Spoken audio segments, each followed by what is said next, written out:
2023 was the year I took reading more seriously, and with that I've read way more books than I have in previous years, some of them even combined. So let's talk about which books I read and what I thought about them, and who knows, maybe you've read some of them as well. Hi! It's been a while since I've done just a sitting down video, I think. I usually just move around in my room. Let's talk about books. 2023 was an awesome year for reading for me. I really liked it. I'm a very slow reader because I only read a little bit every day. I'm a very busy person. This is not my main job, clearly. So I started off the year with Replay by Ken Grimwood. Actually, I started last Christmas, but that's besides the point. I finished it at some point early this year. This book is awesome. I am obsessed with time loops. Time loops are my favorite kinds of stories, which is why I'm writing one right now, my third novel, which I almost set the title of. You're not allowed to know yet. My third novel is a time loop story. So when I read this, I was like, yeah, this is so cool.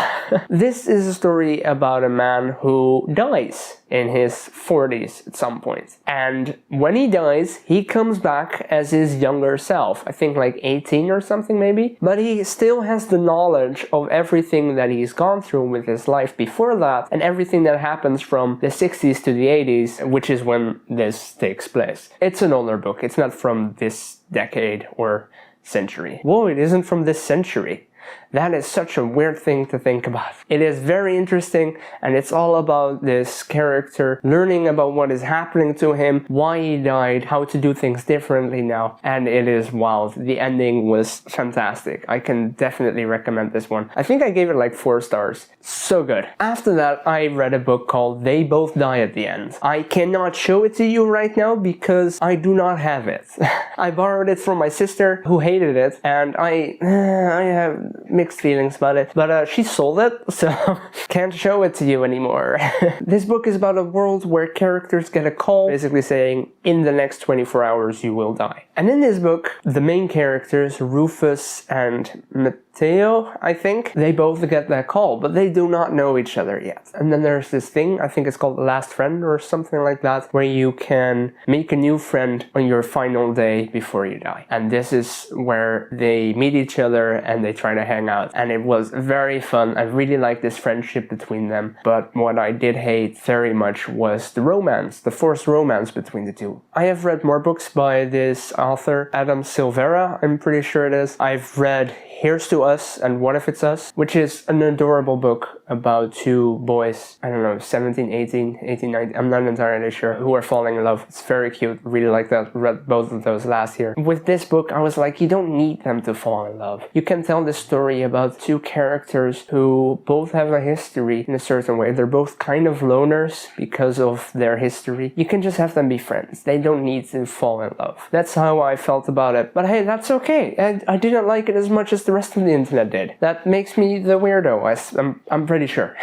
So I think I gave that 3 stars? Probably 3 stars, I can't remember. Next up, For You and Only You. I was so excited about this one. I pre-ordered it as soon as I could because I love the You series. I love Carolyn Kaplan's writing. I was so excited for this. I barely remembered book 3 because the show and the book went different directions. I love the show as well. I first watched the first season of the show and then read the first book, I'm pretty sure. It is brilliant. This is so good. I was a little annoyed with Joe and the love interest in this story. At some point I just wasn't all about that whole writing thing, and the love interest was very annoying, and Joe being Joe, having his weird thoughts, just made me go like, bro, just chill. Who cares? Relax. Nothing matters. I was just done with it, honestly. After I got past that part where I found them annoying, which was surprisingly when they got into a relationship, I was actually like, you know what? That made sense for the story. It did make sense, and it's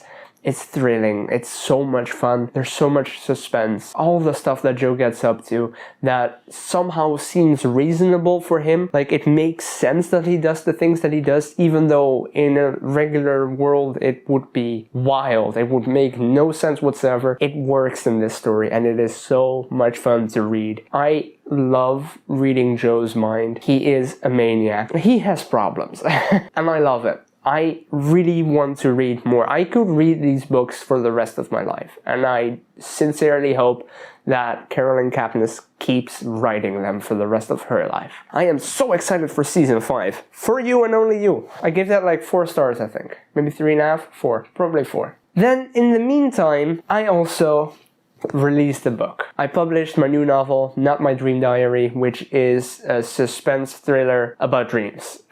I'm super proud of it. You can check it out on Amazon, link in the description below. If you're not sure what it's about, Charlie has a dream that one of her friends kidnaps and tortures her, maybe even kills her, and she is terrified of this person now because she believes that that can actually happen. She is very much obsessed with dreams, so that makes sense to her. Her girlfriend tells her, no, you're fine, it's just a dream, this person would not actually do that, because she also knows this person, and then it kind of does happen. Continue reading from there.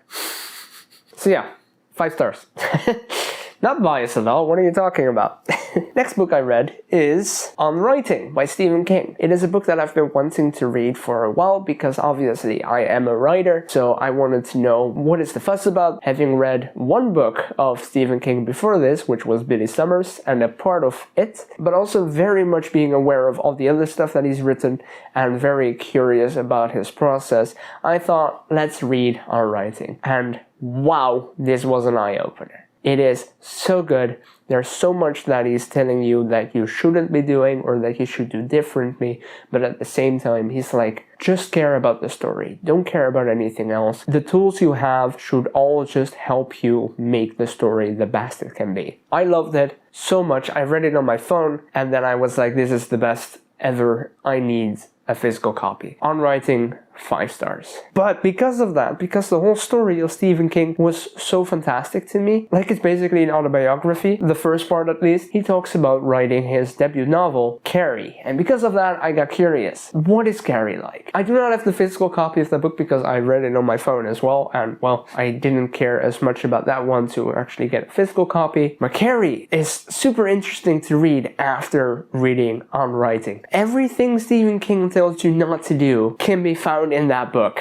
It's insane. It's obviously there's like 20-25 years in between those books, but it's so much fun to read Carrie and to recognize the things that he tells you not to do, and still considering all that, Carrie got published. Carrie is a beloved book. Everyone knows what Carrie is. Maybe because of the movies, but obviously those movies wouldn't have existed if it weren't for the book. So I didn't particularly love Carrie. I thought it was an interesting story. I really liked some of the darker thoughts that Carrie had and the darker stuff that happened. But the overall structure of the book, I wasn't a massive fan of. At some point I felt like it felt too much like there was too much filling, and the book just needed the story to continue. I needed to know more about what Carrie was actually doing, and I didn't care so much about all the stuff in between. That said, I think I gave Carrie 3 stars. It's a very short book, it's fun, it's not that special otherwise. Then, while I was reading Carrie, I was actually in London. For the first time, I went to a country outside of Europe, which is such a weird thing to say since the UK is like right around the corner, basically. But I bought way too many books there. I can show you a picture right here. Way too many. I am broke. Please subscribe. One of the books that I read and that I wanted to read first was Rita Hayworth and Shawshank Redemption. The movie is called The Shawshank Redemption, which makes this title very confusing because there's suddenly a the. Anyway, I love the movie. The movie is fantastic. I can understand why it's considered one of the best movies ever made. And because of this, I really wanted to read the book. I knew that it was relatively short, so it's like 130 something pages. Yeah, 130 pages. It's fantastic. If you've seen the movie, you'll absolutely love it. Maybe if you've seen it too recently, not so much. You need to still remember what it's about, but if you're going in blind, it might be a little confusing with the names. There are so many names for such a short story. Otherwise, it is such a fantastic story. That said, I think I give this 4 or 5 stars. I'm not entirely sure. Fantastic. I loved reading this, and I could hear Morgan Freeman's voice throughout the entire thing. definitely recommend this one, especially since it's so short. Next up is a book that I finished reading, even though I started it a year or two ago, I'm not entirely sure. The Anthropocene Reviewed by John Green. This is the second non-fiction book that I finished this year, and it is a story by John Green, who you might know as author of The Fault in Our Stars, Looking for Alaska, and all the other stuff that he's done, as well as YouTube creator together with his brother on Vlogbrothers, which is where I originally knew them from. I thought this was beautiful. It is basically a collection of essays about anything. It could be a specific cave in Paris, or it could be Penguins of Madagascar, the movie. He just reviews that. It could be anything. And they're essays about how he feels about these things, or what these things mean to him or the world in general. And at the end, he always ends it with a rating out of 5 stars, just like I've been doing with these books so far. It is beautiful. I love it. And the first one is You'll Never Walk Alone. That's the first essay. And I cried. I cried. They won't all make you cry. They're not all great, but they're honest. They're fun, sometimes less fun. They're beautiful, they're very honest, and I like this book a lot. And it took me a while to finish it because I wanted to read other things, and reading like almost 300 pages of essays just isn't my thing. But I can highly recommend this if you just want to get into the head of John Green and learn some awesome stuff about the world and cry on the first chapter. So I think I gave this 4 stars as well. I mostly read books that I really liked this year. That said, one final book that I read this year, The Haunting of Hill House by Shirley Jackson. I'm not done with it yet. I'm about halfway through right now. I technically didn't read it yet. But let me talk about this for a moment, because I assume I'll be able to finish it before the end of the year. The Haunting of Hill House is one of my favorite shows ever made. It is probably in my top 5. It is such a brilliantly written show. It is such a beautifully shot and directed show. And the cast is amazing. So when I learned that it was based on a book, I was a little skeptical at first because I knew it was an older book. And I also know Mike Flanagan takes based on very, very lightly. And that is very accurate here. The Haunting of Hill House is nothing like the book. The show and the book are very different from each other. They share stuff, sure. The name of the house, for example, some character names, most character names, but the relationships between the characters and just the overall story in general is so much different. In the show, it's about this broken family that spends a summer at Hill House. Years later, still has to deal with the consequences of that summer.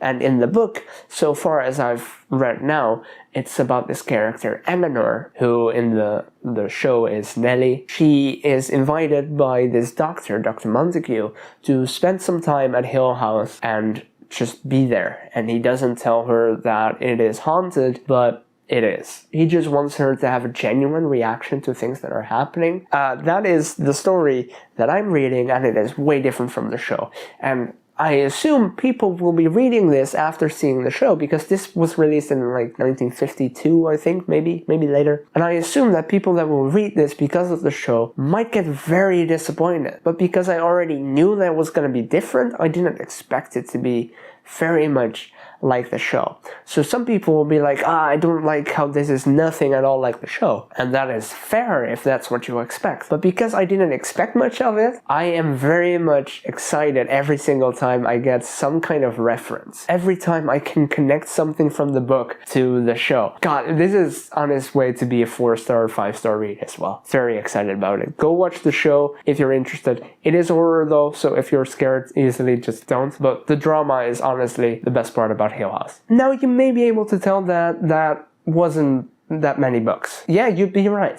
I read every single evening a chapter, maybe, and if it's too long, less. If it's short, more. Why? Well, I have a very busy life.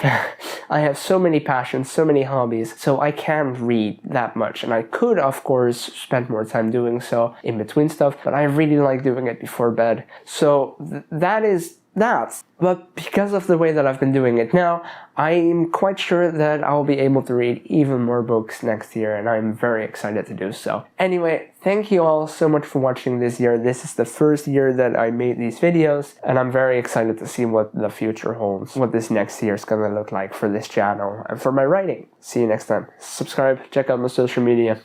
Bye!